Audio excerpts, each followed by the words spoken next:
Chapter 7, Lesson 3, Traffic Laws Governing the Use of Alcohol. In all 50 states, a person has to be 21 years of age to purchase or consume alcohol beverages. All states have set legal per se laws establishing blood alcohol content levels of 0.08 or greater. Legal per se laws make it a criminal offense to operate a motor vehicle at or above a specific alcohol content in either the blood, breath, or urine, or any amount of drugs in the body. Alcohol-related vehicle crashes dropped among teenagers after states raised the legal drinking age to 21. Young drivers are less likely than adults to drive after drinking. However, the risk of collisions is substantially higher with teenagers driving after drinking. Objective: explain what is meant by the implied consent law. Traffic laws and alcohol. Every state has an implied consent law for drivers. Implied consent means that anyone who is operating a motor vehicle automatically consents to be tested for blood alcohol content and other drugs if stopped for suspicion of drug use while driving. If the driver does not cooperate with the police officer and refuses to test for blood alcohol content, the driver's license can be suspended.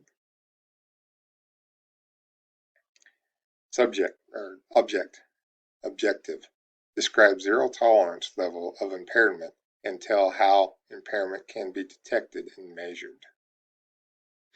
Some states have a zero tolerance law, which means that if you are driving under 21 years of age and you have a blood alcohol content greater than 0.02, depending on the law in your state, you are guilty of breaking the law.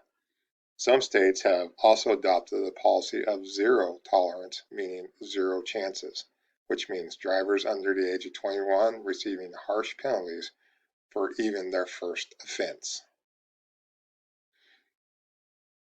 A dram shop law states that a person who serves alcohol to any intoxicated individual may be liable for the damages caused by that individual.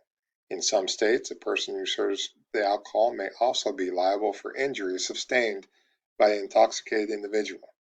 Any adult who decides to host parties and knowingly provides alcohol to individuals under the age of 21 can be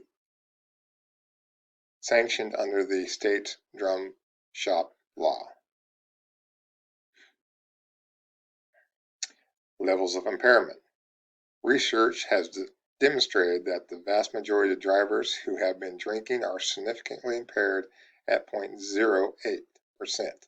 All states have set a blood alcohol content of 0.08, at which drivers can be charged for driving while intoxicated, DWI, or in some states driving while impaired, DWI. Some states may different terminology to describe drivers who are convicted of operating a motor vehicle above the legal limit. Some may use drug under the influence, DUI, or operating while impaired or intoxicated, OWI. Test the impairment. Law enforcement agents place a high priority on enforcing DUI and DWI laws.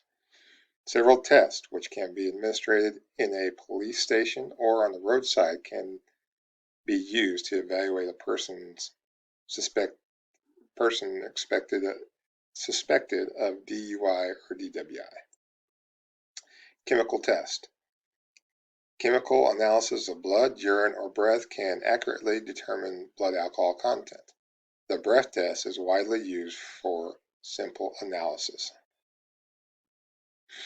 The breath test machine most commonly used for determining the blood alcohol content is an intoxilizer. This person breathes into the intoxilizer's tube that determines the blood alcohol content. The result of the test is admissible evidence in court. Field sobriety test. Law officers in many states can give a field sobriety test when they suspect a driver of DWI or DUI. Trained officers can accurately estimate a person's blood alcohol content within 0.02% of a chemical test reading. A field sobriety test includes a series of on-the-spot roadside tests, which has coordination and eye check that help a police officer determine the driver's impairment. One eye check test is the horizontal gaze nystagmatism test, which refers to an involuntary jerking of the eye as the person glares to the side. Many people show some myastigmatism as their eyes track from straight ahead to the side. The test determines the point where the jerking begins. As a person's blood alcohol content increases, the jerking begins at an earlier point. Other field sobriety tests can determine both physical and mental impairment. A person's balance, coordination, and ability to follow simple instructions and ability to perform two tasks at once may be tested. The inability to perform two tasks at once is called divided attention impairment. A simple divided attention test might require the driver to walk heel-to-toe in certain numbers of steps, while at the same time given an oral count of numbers to steps taken. Number of steps taken. The officer has stopped this driver on suspect of intoxication and is conducting a field sobriety test, a finger-to-nose check. Penalties for conviction. The penalties for conviction of driving while intoxicated and driving under influence involve one or more of the following: suspension or revocation of the driver's license, payment of fines, serving a prison term, community service. The most common penalty for suspicion is suspension of driver's license for a specified amount of time. Penalties are most severe if an intoxicated driver is involved in a collision. If a fatality results from a collision, the driver could be found guilty of manslaughter or even murder. Drivers who are convicted of a second DWI or DUI offense usually receive much harsher penalties than the first conviction. License can be revoked for as long as 3 years, prison sentences can take longer, and fines can be higher. Underage drinking and driving. If you are under 21 and drive after consuming alcohol, you are breaking two laws.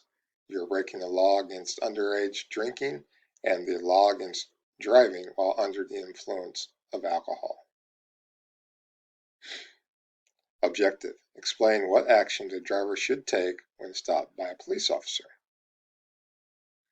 If you were stopped by a police officer, when a driver sees the flashing lights of a police officer in the rearview mirror, it is usually a signal to pull over and stop. If you see such a signal, slow your vehicle until you are sure the officer is signaling you. Pull over to the right and stop in a safe place. Keep your hands visible as the officer approaches. Stay in your vehicle and follow the instructions the officer gives you. You will be required to show your driver's license, and in states with mandatory insurance laws, you will need to show your certificate of insurance. Review. What is the implied consent law for drivers? What is likely to happen if a driver refuses to take a blood alcohol test if asked to take one by a police officer? What are two things you should do if you ever stop by a law enforcement officer?